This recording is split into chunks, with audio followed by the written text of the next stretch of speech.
मागील वर्षी खरीप हंगामात कमी दर मिळाल्याने झालेल्या नुकसानीची भरपाई म्हणून राज्यातील सोयाबीन आणि कापूस उत्पादक शेतकऱ्यांना प्रति हेक्टरी 5,000ची नुकसान भरपाई महाराष्ट्र सरकारने दिली आहे.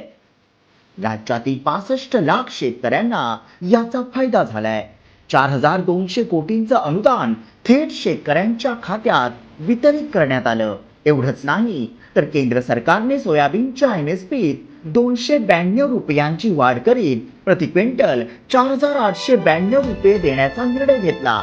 सोबतच केंद्र सरकारने महाराष्ट्रात 90 दिवसांसाठी हमी भावाने सोयाबीन खरेदी करण्याचा निर्णय घेतला आणि त्यानुसार 478 सोयाबीन खरेदी केंद्र सुरू केली.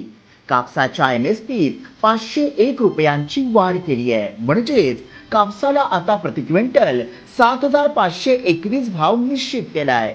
सरकारच्या निर्णयाने यंदा शेतकऱ्यांची दिवाळी आनंदात जाणार आहे.